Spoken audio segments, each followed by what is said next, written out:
Hola, bienvenidos a English Star. Hey, welcome to English Star. Continuamos entonces.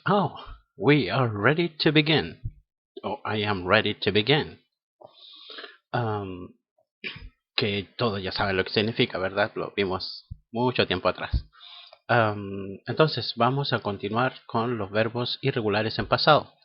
En este caso, le toca al verbo bring, que en presente significa traer. Y en pasado se escribe brought. ¿Y qué significa? Esta traducción hecha en primera persona.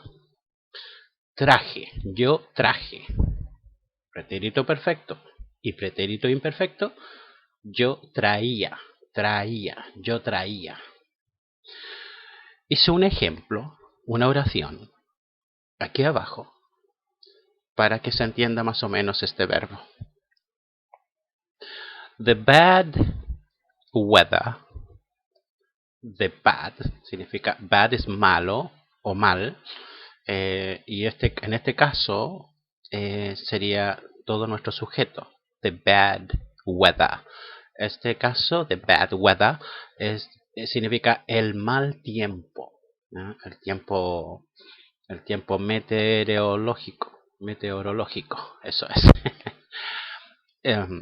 Por lo tanto, the bad weather brought, trajo, el mal tiempo trajo, the great famine, la gran hambruna, of 1315 and 1317 in Europe. La gran hambruna del año, o de los años 1315 al 1317. Y dentro de Europa. Fíjense que aquí el verbo está después de el sujeto, después de tres palabras, un sujeto que contiene tres palabras, ¿cierto? Yo quisiera comentar un poco de historia en esta situación y fíjense que la humanidad siempre a veces tiene situaciones difíciles en las cuales hay muchas víctimas. En este caso, en la historia, se dice, los libros, que en los años 1315 o incluso 1314 ya empezó el mal clima, intensa lluvia, nieve y todo eso, cosa que se empezaron a destruir o pudrir las cosechas. Ya no había cosecha, no había cultivo, no había nada, por lo tanto ya no había cómo generar alimentos. Y por lo tanto las personas comenzaron a tener una situación muy difícil debido a que no había que comer, no había ni pan que comer y que perjudicaba a todo el mundo, tanto los reales como los plebeyos. En este caso, hoy en día los ricos y los pobres, ¿no? Una cosa así. Todos sufrían la misma situación, no tenían que comer. Hubieron cosas trágicas como por ejemplo que se comenzaron los saqueos, comenzaron los asaltos, por un pan la gente se mataba, por un pan. Entonces toda esta situación, esta historia que ocurrió dentro de los años 1315 a 1317 en Europa, son épocas muy terribles que vive la humanidad. Muchísimos fallecieron en esa época. Y no es sino más o menos en el año 13, en el año 1322, cuando se comenzó a recuperar un poco la situación. Y todo comenzó a su normalidad. Pero dentro de esos años, la vida en Europa fue terrible. Fíjense que la historia a veces nos ayuda a entender de que cosas como lo que estamos viviendo ahora con la pandemia ya se habían vivido antes. La diferencia tal vez es que en aquella época era mucho más difícil protegerse de los hechos que afectan a la humanidad. En este caso, el hecho del mal tiempo que destruyó todas las cosechas y los cultivos y no dejaba a nadie poder cultivar nada y por lo tanto no poder comer nada. En este caso, tenemos la posibilidad de seguir eh, teniendo alimentos, podemos protegernos. tenemos vacunas, tenemos una serie de cosas que nos pueden proteger. Por lo tanto, lo encontré interesante contar esta historia sobre lo que sucede o lo que sucedió antes y uno lo compara con lo que está sucediendo hoy en día. Evidentemente tenemos muchas más ventajas y muchas más posibilidades de recuperarnos. Bien, entonces, volviendo a lo nuestro, tenemos ahí el verbo brought conjugado en tercera persona singular. The bad weather se puede reemplazar por el pronombre neutro it. It brought the great famine of 1315, 1317 in Europe. Entonces, tenemos nuestro verbo conjugado en ese número de personas que al español significa trajo. El mal tiempo, the bad weather, trajo, brought, the great famine, la gran hambruna of 1315, 1317 in Europe.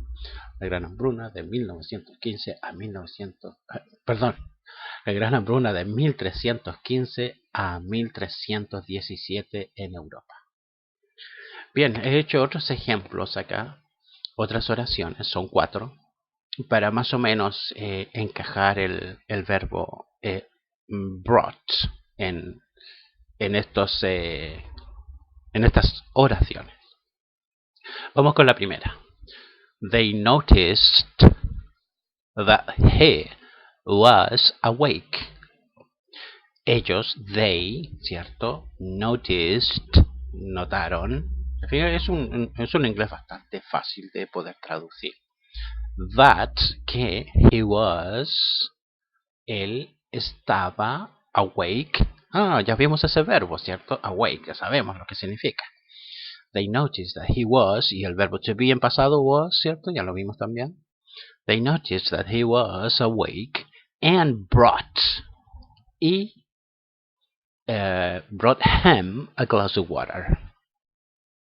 Ellos notaron que él estaba despierto y le trajeron, ¿cierto? No voy a hacer repetitivo diciendo a él, ¿no? Ya donde dije y le, ¿cierto? Trajeron un vaso de agua. Entonces, en este caso, el verbo está conjugado en la tercera persona plural.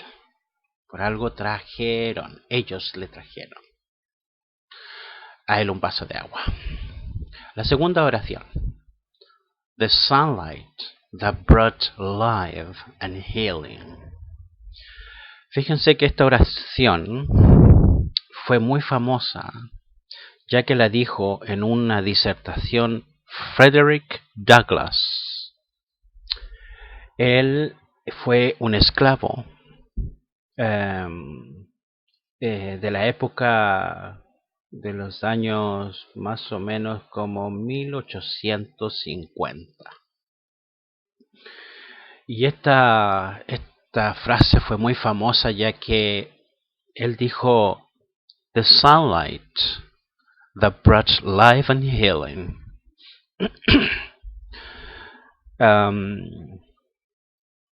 to you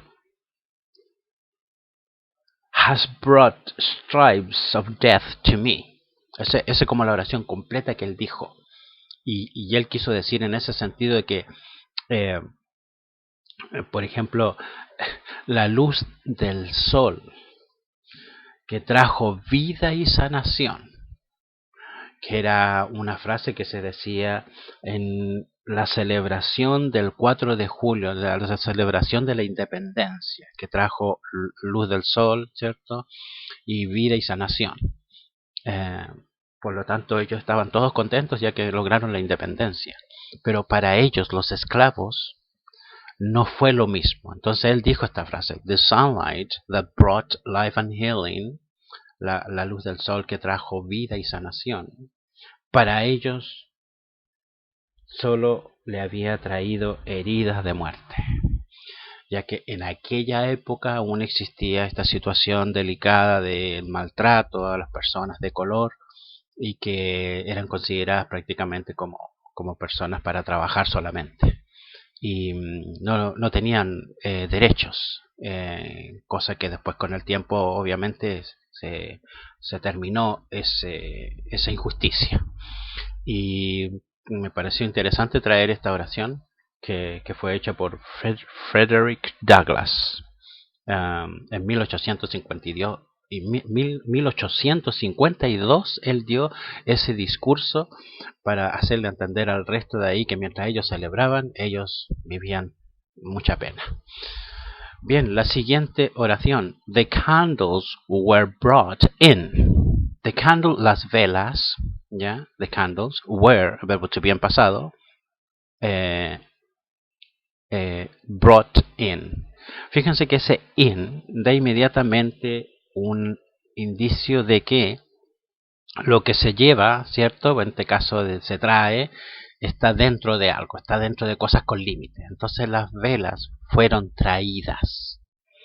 ¿Se fijan? Entonces en esta situación las velas fueron traídas a un lugar cerrado, a un lugar con límites, seguramente a alguna habitación, algún salón. Y por ser velas, evidentemente, tiene que ser una especie de, por ejemplo, un castillo. En una historia, en una época en que se usaba mucho la vela. Y en la última oración dice, neither of them brought up the subject again. Salió como rima, ¿no? Neither of them brought up the subject again. Neither of them again. Por ahí podría ser como para una canción. Bien, entonces ninguno de los dos trajo el tema otra vez. Eso quiere decir esa oración. Bien, muchas gracias por ver los videos. No se olviden suscribirse. Gracias a los que ya están suscritos. Deditos para arriba. Thumbs up, likes, and the bell for notifications. Muchas gracias y nos vemos pronto. Bye bye.